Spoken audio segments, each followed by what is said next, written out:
I think we just saw one of the weirdest Daytona 500s ever, in my opinion.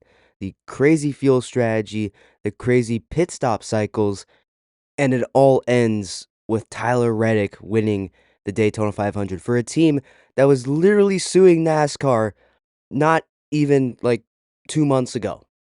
I have no words.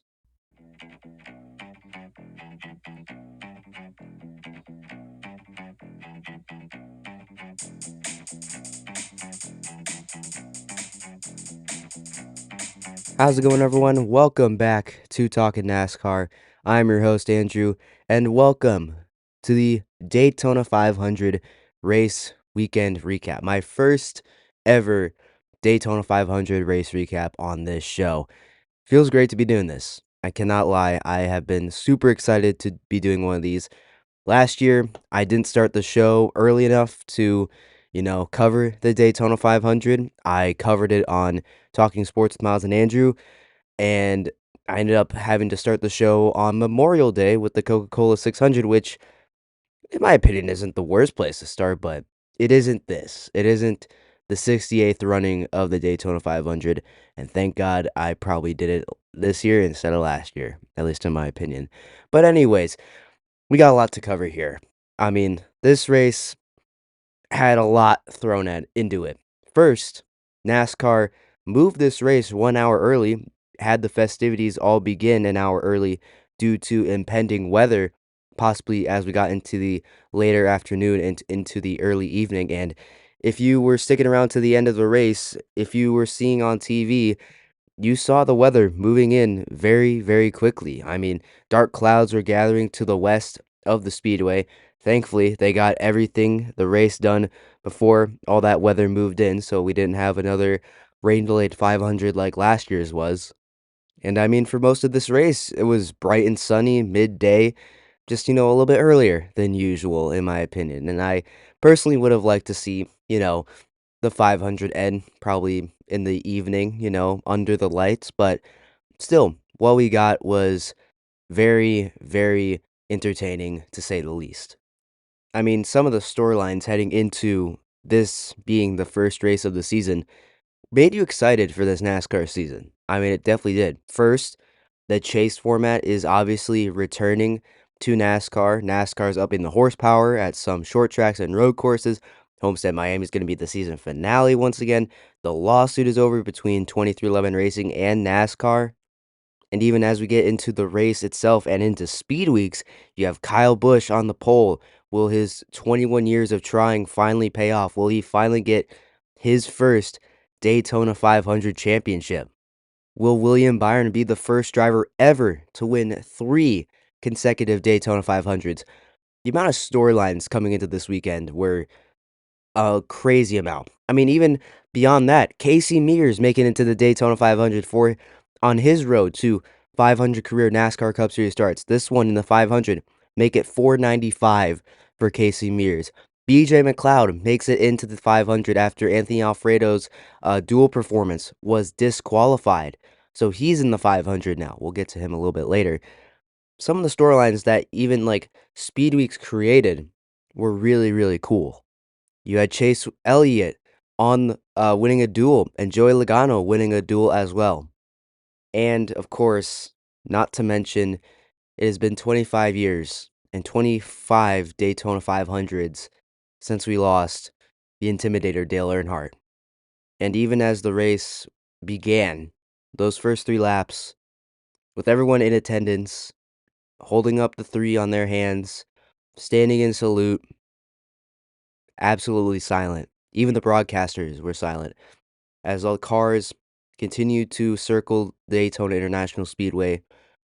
As Kyle Busch for Richard Childress Racing, the team that Dale Earnhardt drove for and won many championships for, and put them on the map.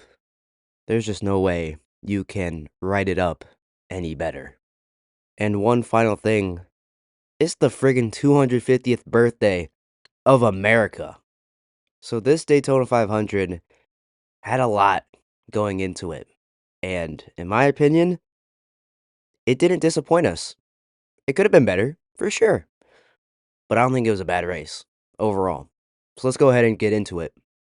I already talked about Kyle Busch being on the pole to start the Daytona 500, and Chase Briscoe for Joe Gibbs Racing making his second front row appearance in the Daytona 500 in 2 consecutive seasons. And I already mentioned the Dale Earnhardt tribute from laps 1 to 3, and I want to touch on that again. Even sitting here at home on the couch watching this on TV on Fox, that gave me like chills. Even though like I never watched Dale Earnhardt growing up. I mean, my dad did. He had a buddy that was a humongous Dale Earnhardt fan. Even though I never had like watched Dale Earnhardt race, I know the impact that he had. Maybe not to the same extent as others. Definitely not as some of the hardcore and long-term fans. I'm only, you know, in my 3rd year of being a NASCAR fan, and yet this is where I am in my room making podcast video episodes like this about NASCAR. But it gave me chills and was a truly awe-inspiring moment that I'm never gonna be able to relive again, in my opinion. The only time I'm ever gonna relive that is when 30 years of Dale Earnhardt comes around, or 50, or 75, or 100. It almost felt like the Kobe Bryant tribute in a way, but this one hit different, in my opinion. Don't get me wrong, Kobe Bryant, like a little tangent here, but Kobe Bryant's a great player for the NBA and basketball as a sport.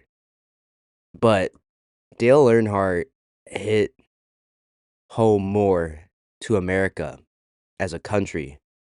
Not just NASCAR as the sport, but NASCAR as the community, and all of America felt that tribute to Dale Earnhardt and felt it hit home in such a way that you're never gonna feel again. It's a once in a lifetime feeling, in my opinion. So you guys in the comments, you guys are gonna have to let me know how you thought about that, like what you felt in that tribute, because I know what I felt. I just described it to you like in the best way I could. So I want to hear what you guys think. I truly do want to hear what you guys think about that tribute. But getting back to the racing, it was a very it was a pattern that was, seen throughout this weekend. The Truck Series race, what did it have? It had an early caution. What did the O'Reilly Series race have? Had a really early caution, like lap 1, green flag, early caution. So, you know what happens? The Cup Series has an early caution. So, lap 5, coming off of turn 4, BJ McLeod spins in turn 4 from 24th. Was actually making up some solid ground after starting in the back. Actually found himself a sponsor. So shout out to BJ McLeod. Spun in turn 4. Looked like a suspension issue with him in the right rear potentially. I mean, it was weird, and I'm still a little confused about it. I'm not gonna lie. It looked like a toe link possibly broke or something else in the suspension broke, which broke the tire, but, like, it may have been possible that the tire blew out and then hit the wall and the suspension broke. Regardless, something broke in the right rear of BJ McLeod's number 78 Live Fast Motorsports Chevrolet.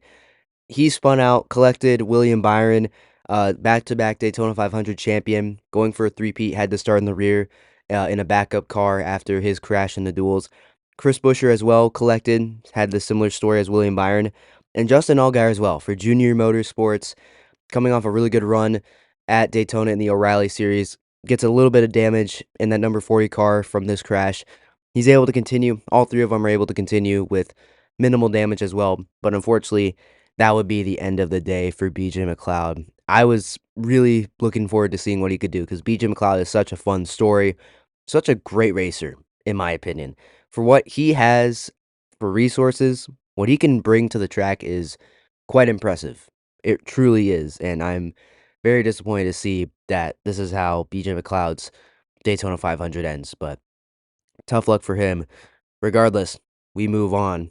Ooh, by the way, Casey Mears, who also raced his way into the Daytona 500, he received damage in this crash, actually ran kind of straight into the back of Noah Gregson's car. caused some damage to the right front, and that kind of hindered his performance. But still, 495 career starts now for Casey Mears, looking to make 5 more this season potentially. So, good luck to Casey Mears, but that was definitely sad to see. Looking to maybe see if Casey Mears could do a little bit more in this Daytona 500, possibly his final Daytona 500. And then after that caution and we restart, things kind of got boring, unfortunately. So, stage one, after that restart, mostly everyone was starting to save fuel again. And that's a thing that's been very common on super speedways in NASCAR. In these stages, Cup Series teams will often choose to save fuel. Every single team in the field, mind you, they'll choose to run probably about half throttle, slow the pace down, just to save fuel so they can spend less time on pit road. So they don't have a longer pit stop when they're putting fuel in the car. They don't have to potentially change tires. It's just all to minimize everything on pit road because the draft is so important. It's so crucial to leave with competitors in a close knit group so you can maintain the draft and keep up with everyone so you have a chance to be there at the end. It used to be where you didn't care to save fuel. You just wanted to go flat out and get to the front and, you know, be out front, be leading, and look to control this race. Now, it's all about saving everything to the end because in reality now, that's what the Daytona 500 is. It really all comes down to the final lap of this race. If you're there at the end, and same thing with the stages, if you're there at the end in the stages to earn those points, which is kind of sad to see. But regardless, everything was kind of, radio silent out on track for probably about 15-ish laps. Then we get to about lap 30-ish, and we start to see business starting to pick up. John Hunter Nemechek began to battle with Brad Keselowski, Joey Logano up front. Get some good battling going, and everything started to, pick up a little bit. Kyle Busch started to fade a little bit from the lead, and eventually got sideways off turn four in eighth. Kind of sent Brad Keselowski off track, and he's able to recover a great save by both Kyle Busch and Brad Keselowski. But that was definitely a sign of business starting to pick up. Eventually, a third lane started to form, and we get a couple cars starting to come down pit roads, like Kyle Busch, uh, Josh Berry, Ty Dillon, AJ Allmendinger. They all had to come down pit road to top off on fuel as a smaller group, which is definitely not what you want to have because on that first caution, most of the teams on the racetrack decided to come down on pit road and top off, maybe thinking they could make it to the end of the first stage. However, they couldn't. They really could not. Everyone had to come back down and pit again to top off on fuel. And this was just a really weird pit cycle. I mean, you had these pitting so late in the stage. I mean, only 65 laps in a stage, and these cars are pitting around starting around lap like 58-ish. So that's only 7 laps to go. And people didn't stop pitting until about lap 62 with only 3 or 4 laps to go, which is really insane. It's such an odd time to pit. Such odd field strategy was going on. It was kind of confusing overall. So eventually, though, we will get to the end of stage one.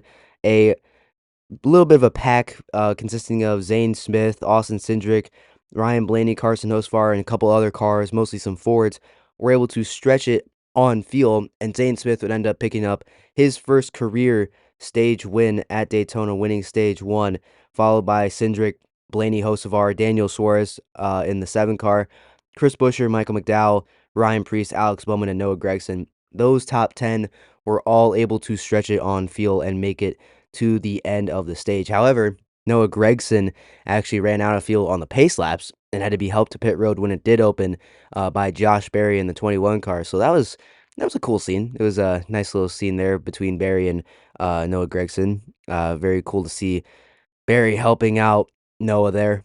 However, as stage two got underway, in my opinion, the racing was a whole lot better. From the restart, lap 72, to the next caution, which we'll get to in a second, lap 85, the racing was awesome. It really was. You had 3x3, really good runs, a lot of aggressive pushing, a lot of harsh blocking. It was really, really good racing at Daytona. However, coming off of turn 4 on lap 85, Justin Allgaier, Connor Zilic make contact off turn 4, battling actually up inside the top 5. Zilic actually caused Cody Ware to get sideways. Zilic got spun down onto the apron. Chase Briscoe and Ty Gibbs also got spun. Just kind of a chain reaction here. Caused Austin Dillon and Chase Briscoe to have some hard contact. Dillon trying to avoid it by coming on the pit road. Briscoe spinning on the pit road. Dillon absolutely slammed into Briscoe. Both had to go behind the wall to repair the damage. Zilic also had to go behind the wall, but came out shortly later. Gibbs was able to stay out on track. Cody Ware didn't receive too much damage. Some other drivers involved, Chastain, Gilliland, and Heim, they all received minimal damage from this as well and were able to continue on. But yeah, that was definitely very sad to see Zilic get involved in an accident because for Connor Zilic in his first Daytona 500, he was not doing half bad. He was running really, really well up until he got caught up in that accident. And Justin Allgaier, I mean, he's been involved in both of the big accidents so far. Then we had some more drivers coming down on the pit road under caution to top up on fuel, which was good because that meant they could go all out to the end of this stage.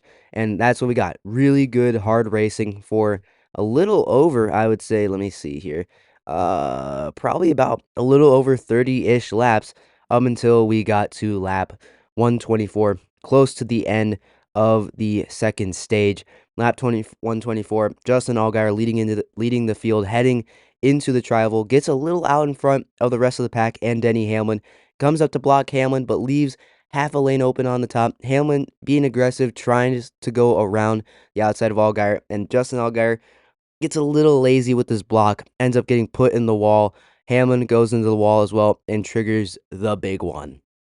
Allgaier comes back down the track, so does Hamlin. Other drivers trying to check up, end up spitting out, and a lot of cars are involved in this crash. I mean, you had Ross Chastain, Austin Cindric was involved in this. He got some damage.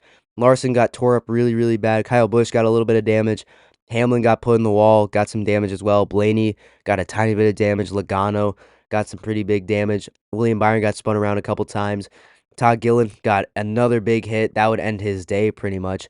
Riley Herbst had a spin, was able to get through pretty well. Zane Smith, the stage winner, was able to get through all right. Eric Jones had some pretty big damage. Cole Custer got spun out. John Hunter Nemechek got some damage. Alex Bowman had to be towed back behind the wall and was done. Ty Gibbs was involved as well. Corey Heim got a little bit of damage. McDowell got a little bit of damage. SVG got some really bad splitter damage. A lot of cars were involved. And that would end the second stage, as the cleanup obviously took a little bit of time there. But anyways, Bubba Wallace, who was leading at the caution, would win the second stage, followed by Ryan Blaney, John Hunter Nemechek. Kyle Busch would end up in fourth. Riley Herbst and Corey Heim would both be in fifth and sixth. Chris Buescher in seventh, Tyler Reddick in eighth, Joe Logano in ninth, and Daniel Suarez would round out the top 10. And then when we got ready to go racing for stage 3 with Wallace and Corey Heim leading the field, that's when things started to get really, really bad with the fuel saving. Christopher Bell, though, was able to quickly form a third line on the outside. However, that's when all the action would stop pretty much for most of stage 3, and it was just Heim, Wallace, and Bell controlling the front 3 lanes in absolute gridlock while saving fuel. It was good for TV. It looked cool, but the racing was just absolutely awful. There was no racing. You could not go anywhere. It was absolute gridlock. You could not be aggressive, and teams were just saving fuel. And if you wanted to go somewhere, at that point, you couldn't. Again, gridlock. So you were just forced to settle in and say, okay, might as well just run half throttle and just save some fuel. That's all we can do. We wouldn't actually get some more action until about lap 175 when the Toyotas started to form one line on the bottom lane, which allowed Chris Buescher and Cole Custer to get to the front. And then we got our second round of green flag pit stops, and things just really, really got weird here. I mean, we had a ton of just small groups pitting. I mean, first, we thought the Toyotas were all going to pit at the same time because they were lined up on the bottom. They controlled their own destiny when it came to pit strategy. Lap 181, only 4 Toyotas come down to pit. Bubba Wallace, Christopher Bell, Corey Heim, and Riley Herbst. And then 2 laps later, Hamlin, Jimmy Johnson, and Eric Jones, the 3 other Toyotas, come down to pit.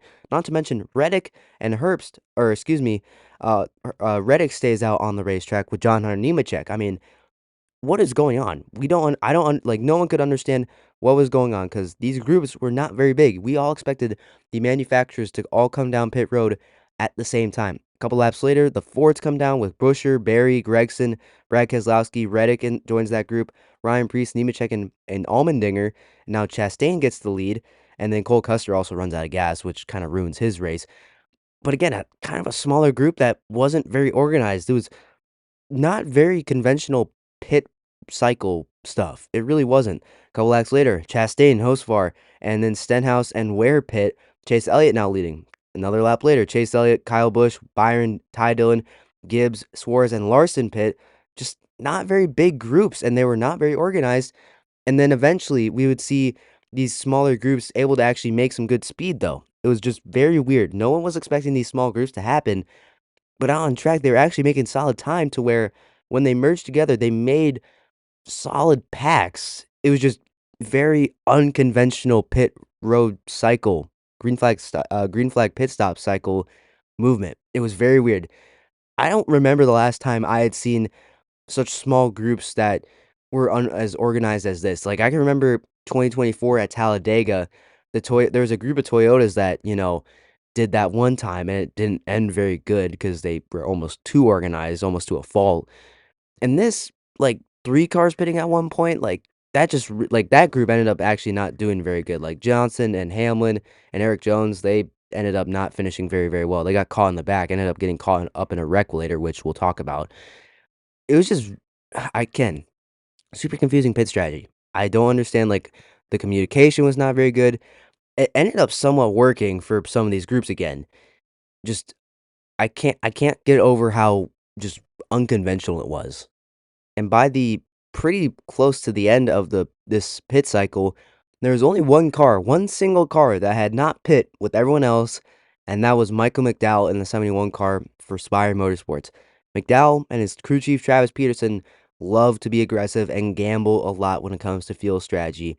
They were hoping for a caution, the only car left out on track, just needing a caution to possibly go down pit road and top off on fuel. And what do you know, we get another caution, this time for Christopher Bell and Denny Hamlin having just terrible luck here. Christopher Bell, Denny Hamlin coming off turn 4.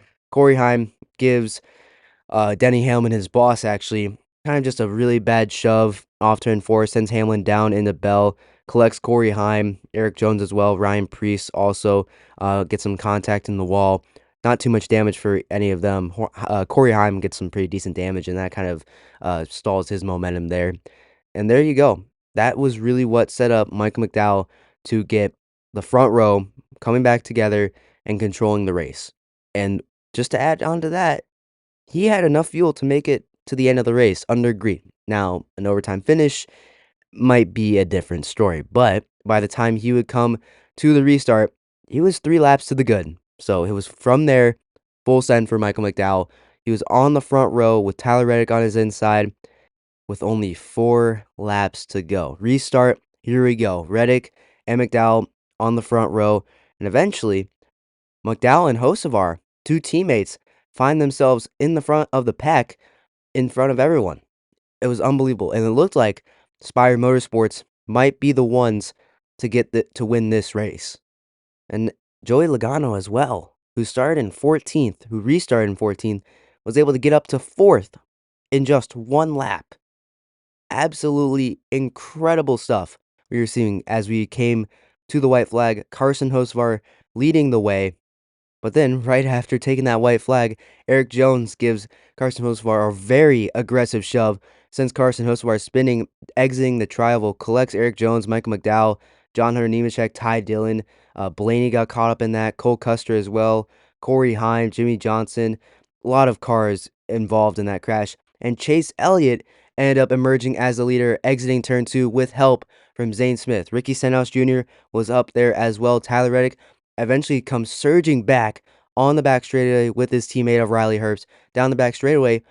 But even still, it looks like Chase Elliott has this all locked up until Zane Smith starts backing up to potentially get some more momentum into the turn, which ends up being a terrible mistake because Reddick and Herbst just go around him. So now Elliott is left all on his own exiting turn 4 down the short chute into the tri-oval. Elliott tries to block Reddick, goes up to block Herbst, gets spun actually by Riley Herbst, who got spun, I believe, from a bad push, possibly from, I believe it was Joey Logano. And it was just a crazy crash ensued behind Tyler Reddick, who was able to pull out. Chase Elliott nearly got by, gets spun by Riley Herbst in the outside wall. Vicious crash for him, Keselowski, Logano, Elliott, as Reddick just steamrolls past them into the checkered flag to take his first Daytona 500 victory. A crazy finish. What a way to cap off just a weird Daytona 500. And I mean, if you listen to Tyler Reddick and his radio after he took the checkered flag, he was like, "Oh my gosh, did we actually win that? Is it official? Like, I'm not gonna celebrate yet."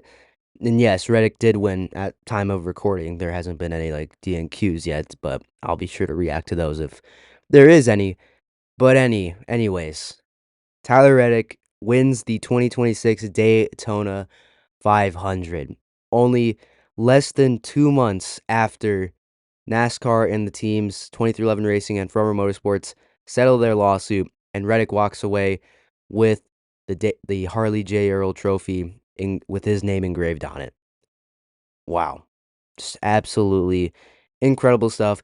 Let's take a look at the top finishers real quick. Obviously, Reddick at the top after starting in 26th. He looked off all weekend. All of 2311 Racing looked off in qualifying, in the duels, started out back, but both him, Bubba Wallace, and Corey Heim ran very well. Corey Heim was the best 2311 Racing car.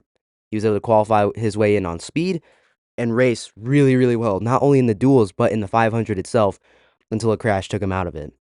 It's clear to me that 2311 Racing had their race car set up for race trim instead of qualifying trim and stuff. Anyways, Ricky Stenhouse Jr. was able to get up into second place past that crash. He actually had the Xfinity fastest lap of the race, so he actually gets one extra bonus point in that as well. Joe Logano, Chase Elliott, Brad Keselowski, all caught up in that humongous crash. Riley Herbst as well, who ends up 8th. Zane Smith, who won a stage, finishes in 6th. Chris Buescher started dead last in the field and finishes 7th after having to go to a backup car. Really good result for Chris Buescher. Josh Berry in 9th. Really good super speedway racer is Josh Berry with the Wood brothers, who won with Harrison Burton at Daytona a couple years ago. Bubba Wallace in 10th. Gets to watch his two teammates get up front a little bit further than him, but Bubba Wallace had a really good race. He was up front a lot during this race, leading laps, so Bubba Wallace had a really good race. Noah Gragson in 11th overcame that fuel issue to come away with an 11th place. William Byron, man. And that little crash exiting the tri-oval that took out Hocevar McDowell, he got sent on the apron very, very hard. Ended up rejoining the track in the entrance of turn 1 from the apron. Had to back it down, obviously, as he was coming in on a very weird ankle into that turn. Ended up dropping back quite a ways. Ends up in 12th. And even though he was starting in the pretty much dead last on the field, so a good result for William Byron. Just falls short of the 3P. Daniel Suarez in 13th. Kind of a quiet day. Kept his car clean, got some stage points here and there, comes away with a pretty respectable finish. So good job from Daniel Suarez in his full-time Spire Motorsports debut at Daytona. Ty Dillon in 14th. He's a pretty solid super speedway racer. Not a lot of people are going to say that about Ty Dillon, but very solid super speedway racer. And then Kyle Busch, the pole sitter, ends up in 15th. Tough luck for Busch. He had a good car, really good speed, just didn't have enough go his way to get a good result. Other than that, Kyle Larson got a bunch of damage, still finishes in 16th. Carson Hocevar and Michael McDowell, the two Spire cars leading the way, end up 18th and 22nd. Besides that, John Hunter Nemechek in 26th. He had a really good day. Earned a lot of stage points, was up front a lot. Ends up in 26th, one lap down. He got caught up in that crash later. Same with Ryan Blaney and Corey Heim. All three of those guys were up front a good majority of this race. Blaney started 5th in the field, ends up in 27th, one lap down. Heim had really good speed today. Shane Van Gisbergen, I want to shout out him. He did very, very well in the super speedways. He's slowly getting better at the super speedway racing. Qualified 13th. I know it ends up in 30th, but got caught up in a crash, got some damage, so really couldn't go forward from there. But still, Shane Van Gisbergen looked pretty impressive out there. Denny Hamlin, he was up front a good majority of this race. Obviously got caught up in 2 separate crashes. That second one really kind of took him out of it towards the end of the race. He was still running with a little bit of damage, but not a whole lot I can do. Connor Zilic, I already mentioned him, did very, very well in his first Daytona 500. And then Bell and Briscoe, 35th and 36th. Not a very good place to be in to start out the season, but both of them were up at the front a good majority of this race. I mean, Briscoe started on the front row. Austin Dillon, man, he looked like he had some good speed until he got caught up in that Connor Zilic crash. Ended up getting running straight into Chase Briscoe there. And then Justin Allgaier for Junior Motorsports ends up in 38th after being up front a lot in this race. He had a really good race going for Justin Allgaier. Fortunately, ends up in 38th. Besides all that, those are your notable finishers from today's race. Let's go ahead and rate this race on the triple R scale, the race review rating. Now, overall, I already mentioned like everything coming into this race, all the storylines, everything that was going into this race, the Dale Earnhardt tribute, everything like that. It was a solid race overall. That made this race a lot cooler, in my opinion. The racing product overall, in my opinion, ah, was fine. It wasn't great. The fuel saving is what it is. That's kind of what NASCAR is now. It's just there's no way to really get over it at this point. It's not gonna make the racing very good, and it's gonna be sticking around, so that's gonna obviously knock it down a little bit, but I thought the racing in stage 2 was really, really good. If we could just get that all the time, man, would the score be so much higher? Because there's so much potential behind the super speedway racing and the drafting. It's just nobody wants to do it anymore. It's all about fuel saving. Oh man, that's just the fuel saving really knocks down the score for me. But stage 2 was good, just enough chaos to really like make things interesting. The fuel strategy was weird, but it definitely shook things up and made things somewhat better. It was just weird. Don't know how to really feel about it, but I think it definitely bumps up the score just a little bit. And then the storylines, the Dale Earnhardt tribute was really cool. Uh, yeah, it was really cool. I mean, Marshawn Lynch was there, Puka Nakua was there. It seemed like a great day overall for fans, drivers. Tyler Reddick walking away with the victory. This was a solid race, in my opinion. It wasn't great. It was good. It was a good race. Okay racing. Lots of good storylines, a lot of good stories around it. Makes this just a good race. I'm going to give this race, the 2026 Daytona 500, the 68th running of the Daytona 500, I'm going to give it an 82%. It's a solid rating. It's a B minus. I feel like that's fair. I feel like that's a fair score. I feel like I may be being nice because it's the Daytona 500. It's going to have a lot of prestige around it for sure. I still think though it has so much more potential, but it's better than the 500s of previous years. Like 2023 was not good. 2023 was not good. 2024 it was way, way worse. Oh man, 2024 was not good at all. Okay, well, I think that's going to do it for this episode, everyone. 82% on the Triple R scale, the race review rating. Let me know down in the comments what you thought of the 2026 Daytona 500. Hope you enjoyed this episode. If you did, make sure you leave a like and subscribe if you're listening on YouTube. If you're not listening on YouTube, you're listening on Spotify, Apple Podcasts, wherever you're getting your podcasts right now.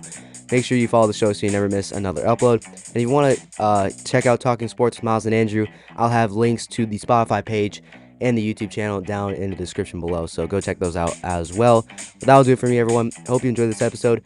Tomorrow, I plan on uploading some new power rankings. So stay tuned for all of that. And I will see you then. See you later, everyone.